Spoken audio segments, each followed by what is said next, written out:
Podéis subir los ponentes a la mesa. Si habéis sido un poquito observadores, veréis que Jaume no ha sido el único que no nos ha hablado de inmunoterapia. Él sabrá por qué y nosotros lo sabremos ahora cuando se lo preguntemos. Esto de que cualquier tumor que se precie se hable de inmunoterapia, esto no es verdad. Se precia mucho y la inmuno por ahora. Bueno, está abierto el turno de preguntas para toda la mesa. Si no ha llegado ninguna a la mesa de los que están conectados en streaming, pero de los que estáis aquí, Ana. Bueno, sin dejar de felicitaros a todos porque ha sido una maravilla. La pregunta para Carlos. Yo sé un poco lo cuestionable que puede ser porque no tenemos aprobaciones, porque sé que nos puede cambiar las secuencias y demás. Pero con los datos de no inferioridad del estudio del lenvatinib, ¿te plantearías a día de hoy pacientes que necesitases respuesta por mayor compromiso o a lo mejor incluso esa situación añadiendo a su grupo que pudieran ser por una hepatitis B, que digamos el sorafenib pudiera tener alguna limitación mayor, el inicio con lenvatinib hoy en día? Como bien dices, es una cuestión todavía de aprobación, ¿no? Pero sin duda, yo creo que, a ver, independientemente de otro tipo de cuestiones en las que no he entrado, porque merecería una ponencia específica para tratar de explicar por qué motivo no se obtiene un beneficio en supervivencia significativo con esas diferencias en los ítems, digamos, de tiempo a progresión y de supervivencia libre de progresión y de tasa de respuesta RECIS, que es la primera vez que se ve en esa patología. Es evidente que el perfil, digamos, idóneo a priori para este fármaco es gente que necesite una respuesta, que necesite una reducción de tumor de forma rápida. Ahora, afortunadamente, yo en ese caso, dentro de muy poquito, voy a tener la opción de la combinación de este fármaco con la inmunoterapia, que para mí va a ser la primera opción en esos casos, ¿no? Y haremos puente hasta que pueda hacerlo de otra forma, pero por ahora habrá que correr, porque van a ser 70 pacientes a nivel mundial y va a volar. Esto va a volar. ¿Tú crees, Carlos, que si tenemos un intervalo de tiempo, porque ahora van a salir los datos de primera línea de nivolumab frente en primera línea frente a sorafenib, luego hablaremos, te quería hacer una pregunta, pero en concreto con lenvatinib, si tenemos un intervalo de tiempo entre las distintas aprobaciones que tengamos que elegir entre lenvatinib o sorafenib en primera línea, ¿crees que hay perfiles para uno y para otro, o crees que con los datos de los ítems secundarios lenvatinib debe ser la primera opción, o cómo lo ves tú eso?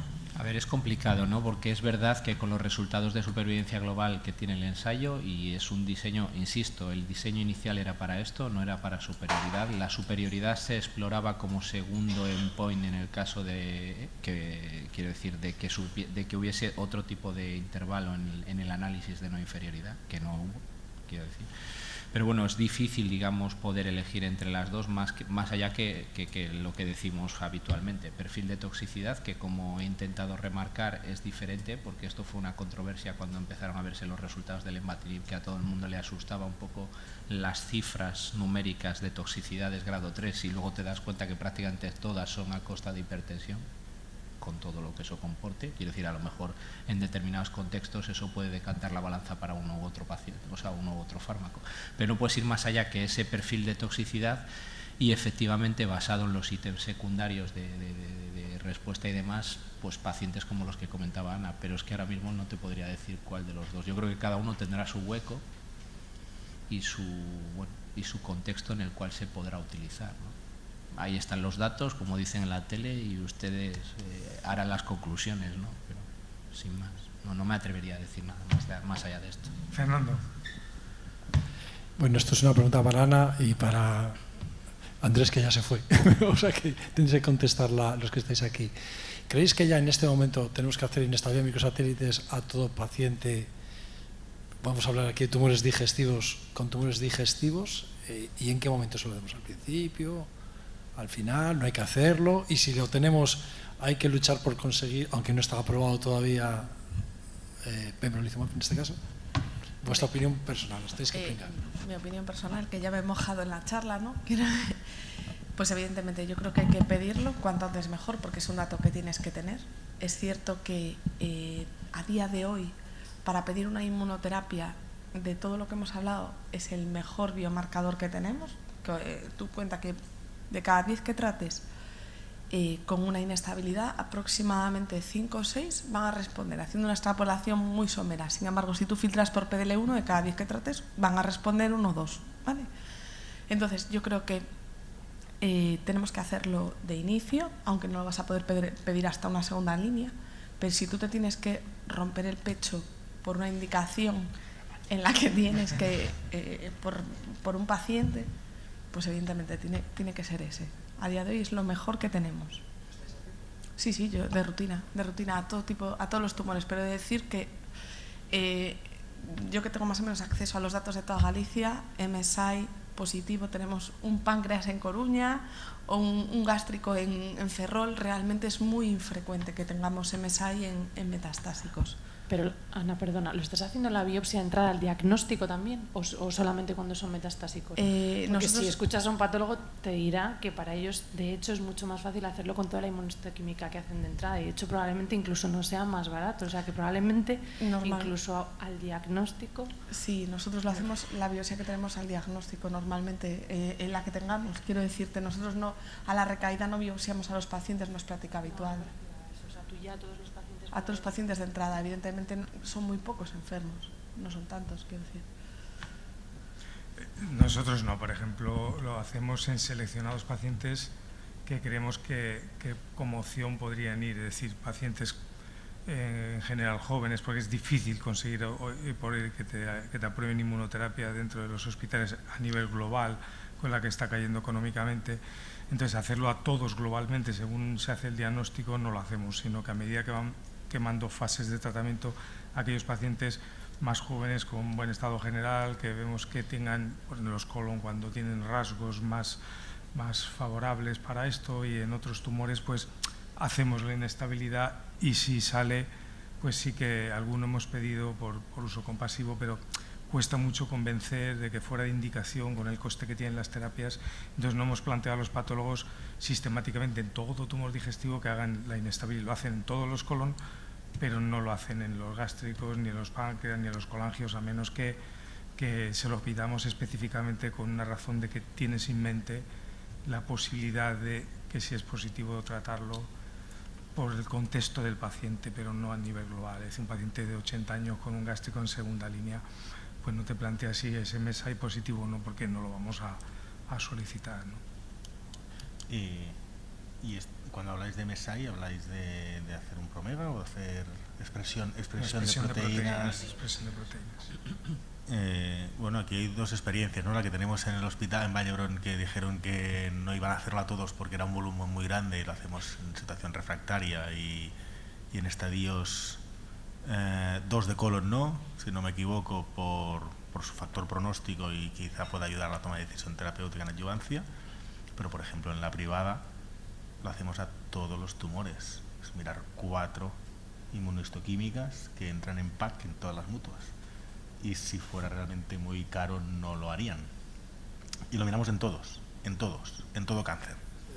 Es que bueno, ese es un punto. Yo creo que esto nos enfrenta a una situación, es difícil, ¿no? Porque no es lo mismo aguantar esta etapa que hasta que te dan la aprobación, cuando tienes un aumento de 3 meses en la media de supervivencia, no tienes efectos a largo plazo, pero es que aquí te vas de una curva que baja en picado a quizás un 40-50% a largo plazo. Es que es tan brutal la diferencia que yo creo que eso es lo que, digamos, nos hace estar más nerviosos con lo lento que va todo. Y luego el otro tema es que, bueno, yo creo que mientras que en pulmón se resignaron hace mucho a que el 1% estaba muy bien y había que ir a por él, pues aquí en digestivo siempre como que el 1% es poco. ¿Cómo que es poco? El 1% de los digestivos, de los colons, son un montón de casos, y al final tú dile a un páncreas que sea de ese 1% que tenga esto, es que se le transforma todo. O sea, yo creo que sinceramente un test que vale 15-20 euros, que es que hacer 100 para pillar a uno, pues bien, te estás gastando 1.000 euros para pillar a uno, vale un PET 1.800 euros, o sea que tampoco, o sea, yo creo que claramente es costo efectivo. Otra cosa es por qué va tan la regulación tan lenta y sobre todo en estos casos de impacto. Yo creo que los tiempos de la regulación tenían que ser muy distintos en unos tratamientos y en otros.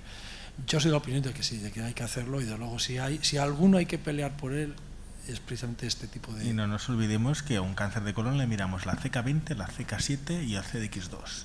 que nos ayudan tantísimo a la toma de decisión terapéutica.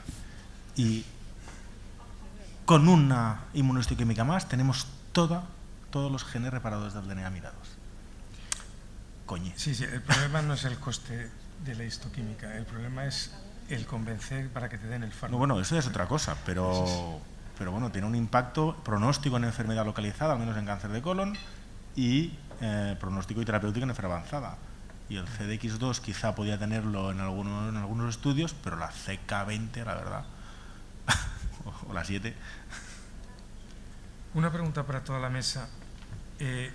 Cuando hablamos de inmunoterapia, y excluimos aquí a Jaume, que no ha hablado, pero que luego le vamos a preguntar, siempre en todas las curvas de supervivencia habláis de la cola de la curva, de la importancia de la cola de la curva, de ese 20-25%, y se repite sistemáticamente en las segundas, terceras líneas, sea colon, sea gástrico y tal. ¿No nos puede indicar eso de que hay un biomarcador común para todos ellos y que necesitamos encontrar ese biomarcador? Porque es muy sospechoso, ¿no?, que hagas el estudio en la indicación que la hagas, siempre tienes un 15-20% que pasan los 2-3 años de vida. Y siempre es esa cifra, o sea, aprovechando que claramente... que estamos en streaming, yo esto no lo diré fuera de aquí, no. Es decir, mi opinión personal, y esa la sabe la gente que me ha escuchado hablar sobre esta cuestión, es que el biomarcador asienta en una situación de un estatus del portador del tumor, a veces como consecuencia de reacción al propio tumor, a veces porque el paciente es así. Quiero decir que al final lo que debiésemos desde mi punto de vista buscar es una situación funcional del sistema inmune o del huésped en su conjunto, ocasionada o no por la neoplasia, y en ese sentido pues habrá neoplasias que pongan al paciente en esa situación de una forma más sencilla, o haya otras que lo hagan con menos, digamos, frecuencia, pero digamos buscar ese estatus que te elige el comportamiento del paciente, porque efectivamente yo estoy contigo, es muy sospechoso que la cola de la curva siempre sea la misma en todos los contextos, bueno, la misma, quiero decir, vale, sí, varía entre 18 y 32, bueno, quiero decir, no sé muy bien, pero quiero decir, siempre hay un tercio de pacientes, así en números grosos, que son los que están en el final de la curva, y son siempre eso, y eso no lo justifica, por ejemplo, la frecuencia de MSI en los pacientes incluidos en esos protocolos, quiero decir. Los pacientes MSI no tiran de esa curva hasta un tercio. Entonces, hay algo que efectivamente se nos escapa. Esta mañana ha habido una charla magistral muy bonita en ese sentido. Me quedo súper pequeño. Tengo que decir que es alucinante cuando oyes hablar a una persona que está muy metida en ese campo hasta qué punto no tenemos ni idea del sistema inmune. Es impresionante. Pero vamos, desde luego que hay algo que se nos escapa y que tenemos urgencia de detectar, por supuesto, sobre todo, y se ha dicho muchas veces esta mañana, si queremos trasladar rápidamente estas terapias a primeras líneas de una forma coste eficiente. Yo comparto lo que dice Carlos, y probablemente, como rescatas a ese... esto es una intuición personal. Rescatas a un porcentaje, probablemente tengan el hueco en el famoso mantenimiento.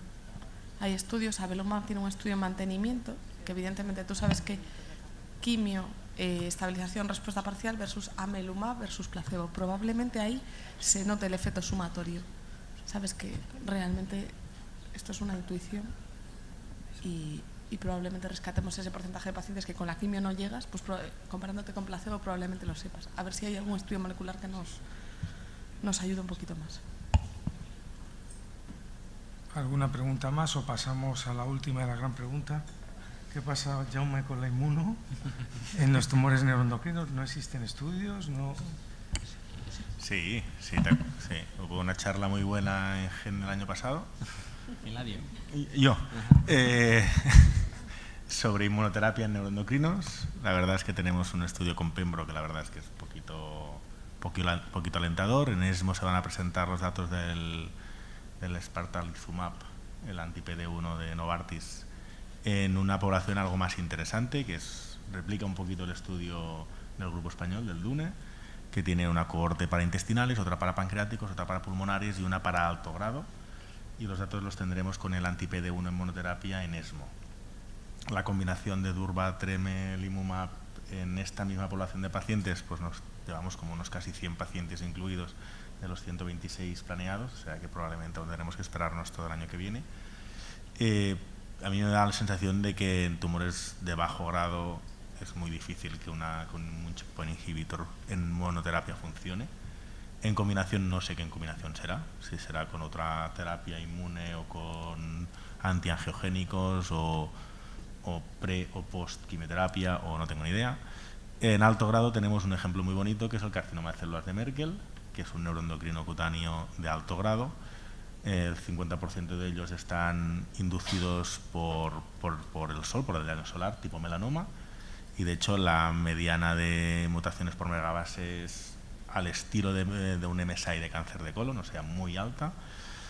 La otra mitad de tumores de carcinomas de Merkel no tienen mutaciones prácticamente, aunque sean de alto grado, y son las inducidas por el virus del polioma. Tanto unos como otros responden a un anti-PDL1 que de hecho está aprobado, que es avelumab. Y cuando seleccionas población por el biomarcador que estamos buscando y que no encontramos, pero que ahí MSIs no hay, pero hay hipermutados, y estos neoantígenos te harán responder a una población de pacientes, y la otra población de pacientes no te hace falta este neoantígeno porque te lo genera el virus.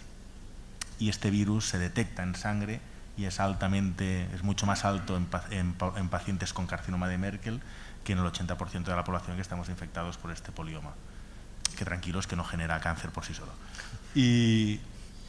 Pero tienes una población de pacientes que no nos hará falta seleccionar ni por PDL1, ni por TMB, ni por virus, porque todos tienen la misma probabilidad de respuesta, que con los datos que tenemos ahora en primera línea pues está por encima del 70%. O sea que algo sí que habrá, ya veréis. Bueno, yo creo que hemos llegado al final de esta interesante mesa, y para seguir el buen orden del simposium vamos a dar paso a la siguiente. Muchas gracias. Hay primero un café.